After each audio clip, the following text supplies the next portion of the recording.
Hey guys, it's your girl AJ, and I'm here with the very first of me speaking up and saying anything because I do not see that anybody is connecting the puzzle pieces here. Okay, let's begin the chain of events. Okay, first off, we know for fact that there was a mistake made.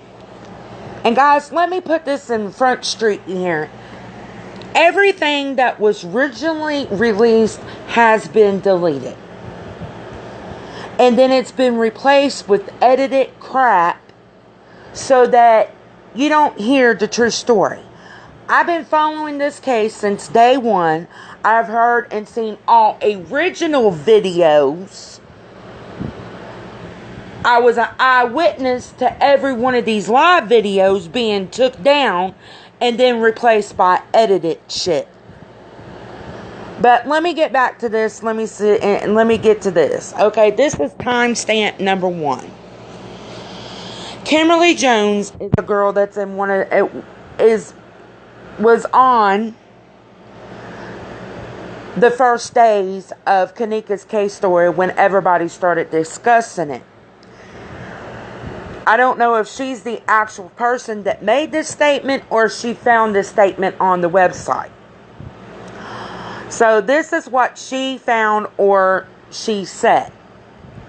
The party was not a birthday party. The party was for the death of Kenneka, and everybody at that party was in on it.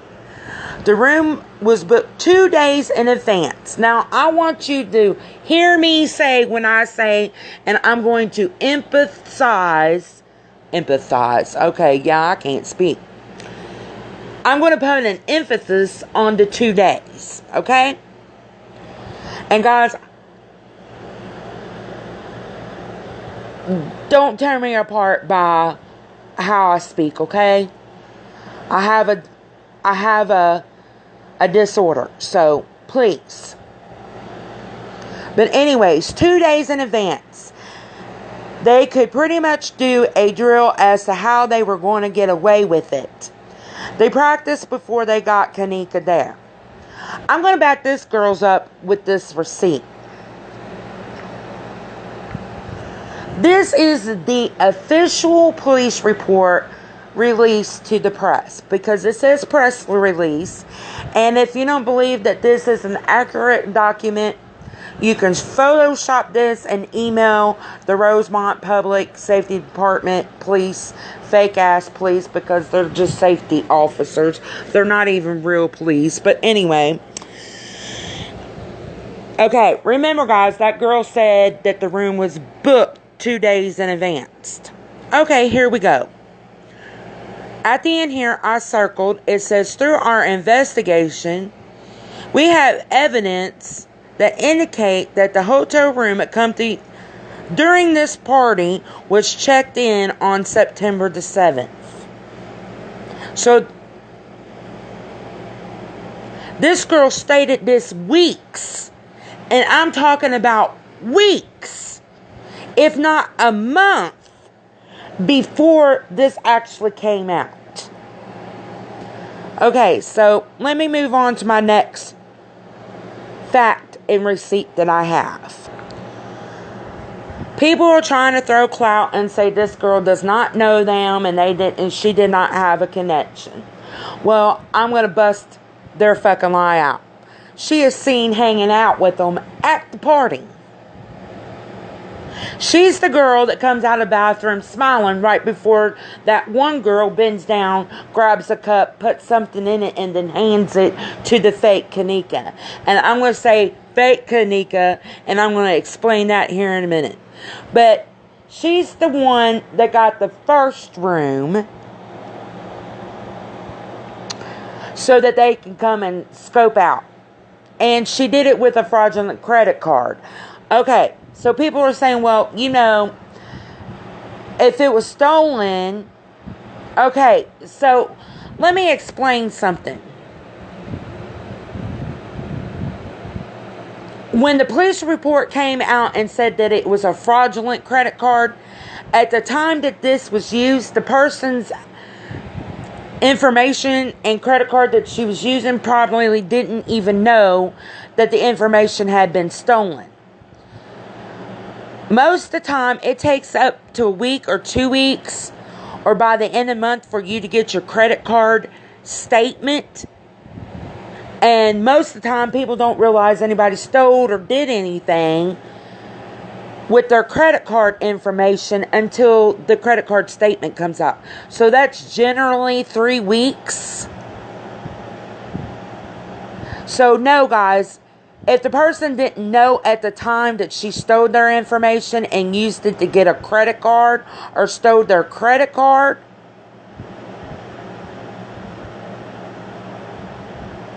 then it could have took some time for them to realize, okay? And 2, y'all's questioning this too.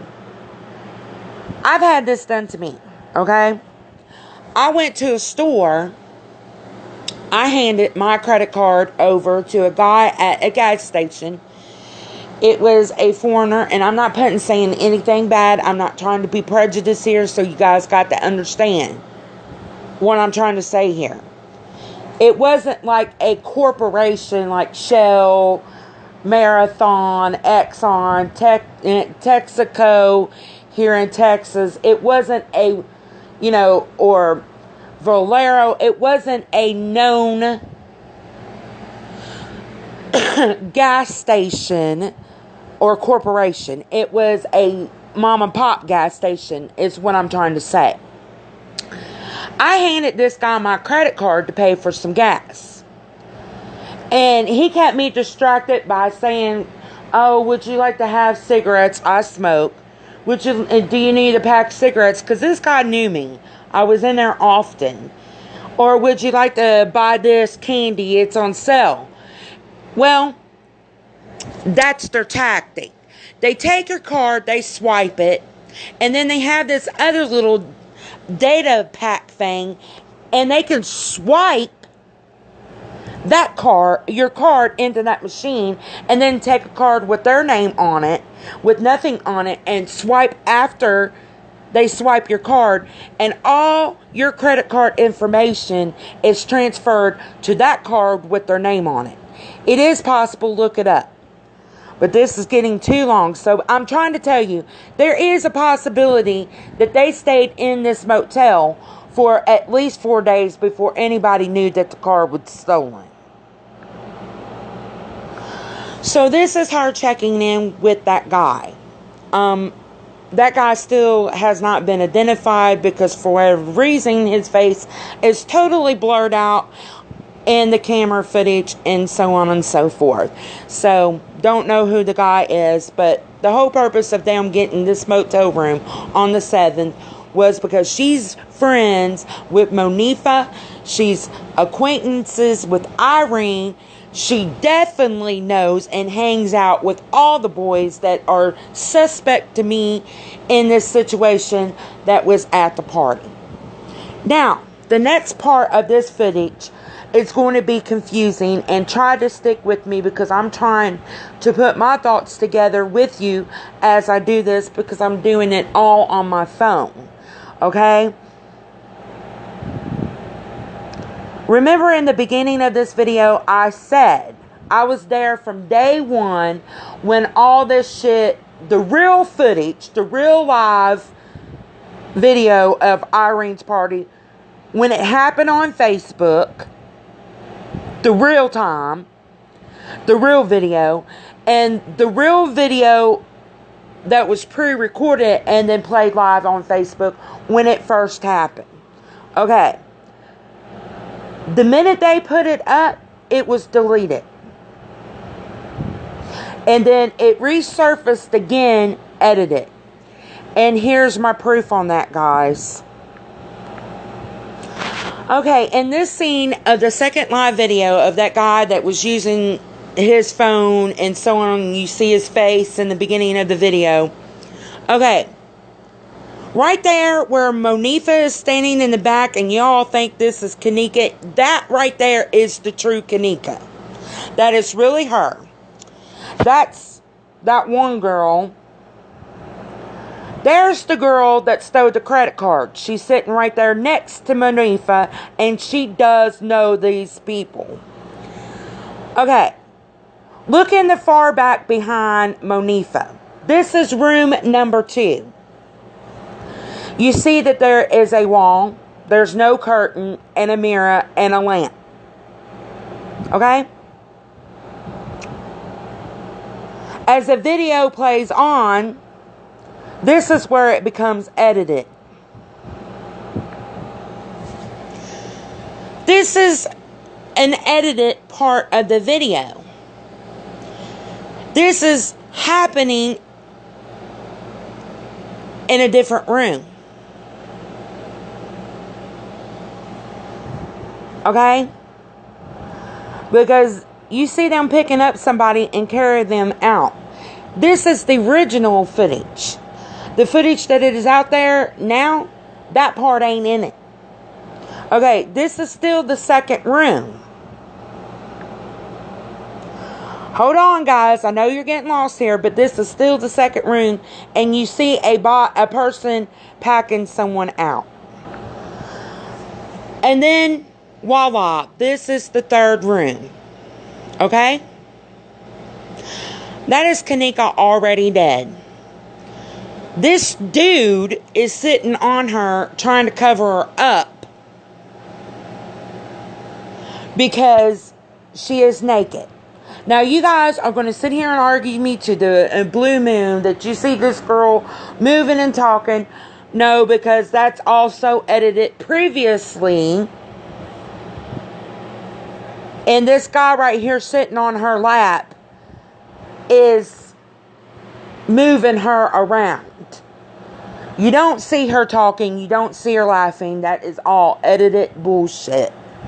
That is actually Kenneka sitting there in that chair.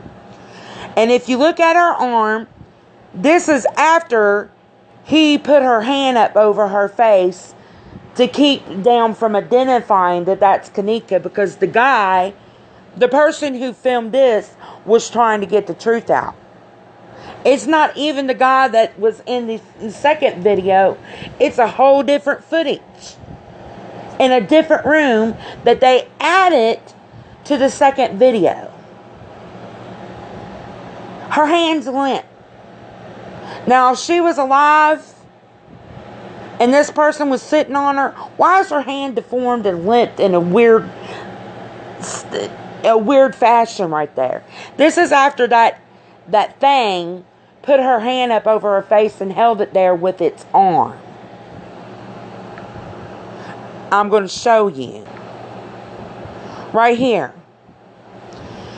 You notice it is sitting on her lap, got their arm positioned in a certain way as to hold up the hand over the face. And then you go back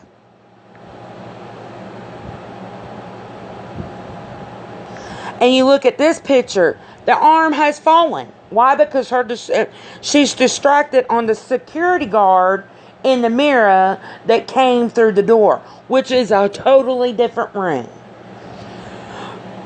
Why is it different? Because this area, if it was the same room, would be right there behind Monifa's head. And it's not. So there is my receipts that the second video was edited and 2 parts was put in as one. So there is no way possible that this video is actually a live video. Now back to what I was saying. This is Kenneka, guys, and unfortunately, okay, if she's not dead, then she's pretty much incapacitated right there. Why is this this monster sitting on her? And guys, I want you to understand, I'm not being disrespectful to any transgender, gay, non-sexual, asexual, top, bottom, however you identify yourself. I'm being disrespectful to because it's a monster. Why are they sitting on Kenneka? Because Kenneka's naked. This is actually the room that the live video of Irene was filmed in. They had done raped her. This is when the security guard went up to the room because they got a complaint of someone saying help, they need help, and screaming. She's sitting on Kenneka. I'm going to say she's already dead there because I'm a hospice nurse. I work with dead bodies every day. I work with the dying. I see the process of death every day, and my judgment is she's already dead there. She's naked. She's sitting on Kenneka to hide her while the security guard comes in, and Irene told him, "Oh man, it was a song. I'm sorry, dude. I'll keep it down." That is the room that Irene first filmed her video in.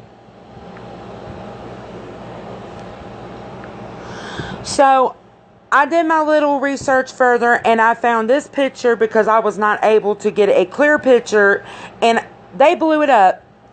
And if you look at it, it is in fact Kenneka, and she doesn't have any clothes on.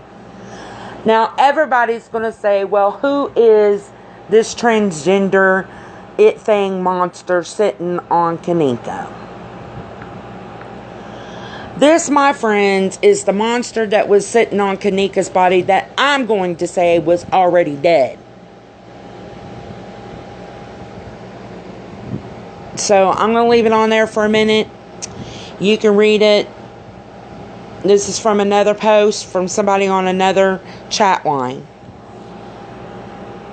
This monster got what it deserved because it's going to be doing time, because 2 days after she was involved, or it was involved with Kenneka's death,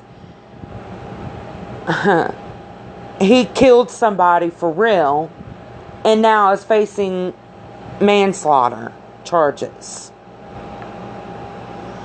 So now I am going to discuss a few things here. We already confirmed that the video is 2 different rooms, 2 different recordings pasted together.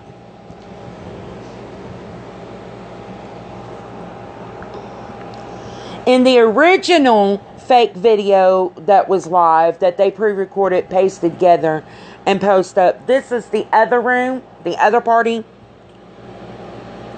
You can see that someone is being packed out of the room. That someone is Kenneka.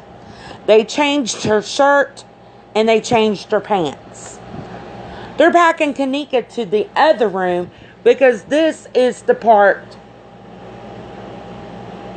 where Irene video comes into play. She's done drugs. She's done incapacitated. So they pack her next door to Irene's first original video. And this is where they proceed to rape her. And I think ultimately they killed her.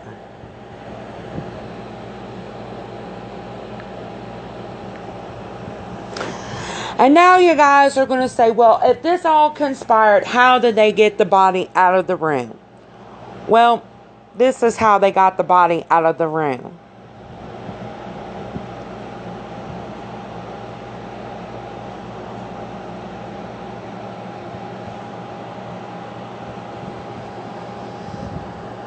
Okay. Right here, you guys.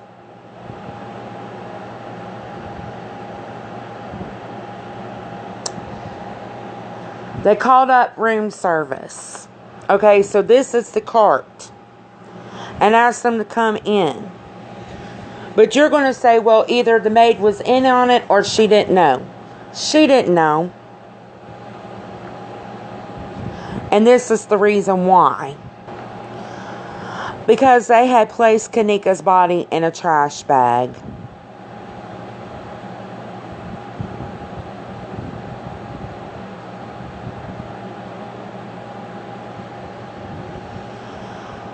Okay?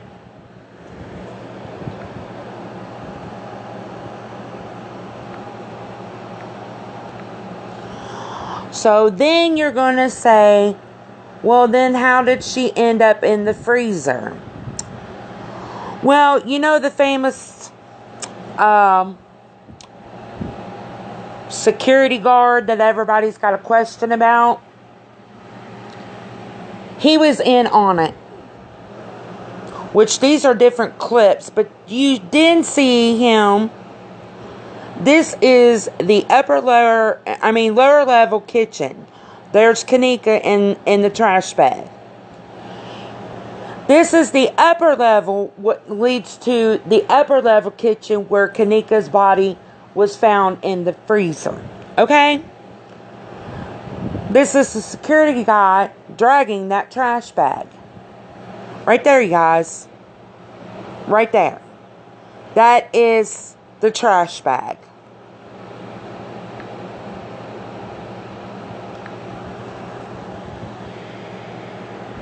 In a coroner's report, they're saying that a portion of her lung, the middle lateral lobe, is missing. Well, that's where the hotel comes into play. The security guy contacted somebody at the hotel and told them that the kids killed a girl and now they want the body disposed of. So he placed the body in the cooler, not freezer. She wasn't frozen at that time. This guy comes in and removes whatever organ is wanting, whatever the organ they need. So what I'm trying to say is, this guy is a doctor. You can plainly see he's coming in with a surgical kit. He's got a house coat on, a doctoral outfit on. He got on the dark web and somebody needs a middle lobe to a lung. Hence, that's why the coroner says a part of her lung's missing. Coroner's report right here. It says the upper airway is clear of debris and foreign material. Pinkish, so on, and about the fourth sentence down in this paragraph, it says right lung is biodate, no middle lobe is present. So then we're observing two more things that happen spontaneously, and they got rid of some kind of freaking evidence because this don't make sense. But after that doctor removed the middle lobe of Kenneka's lung, the hospital then sprung into action before the girl was even reported missing. This bitch right here in the floral shirt, that's the editor of all these videos. And hold up. Who the fuck is this guy? He's the guy that's seen in the kitchen retrieving Kenneka's body and helping the coroners retrieve Kenneka's body and stuff. But why is he there with the editor before the girl was ever publicly known to have been missing?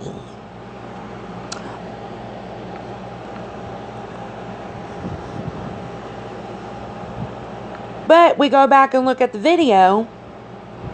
It seems that Irene and the editor already had some kind of connection.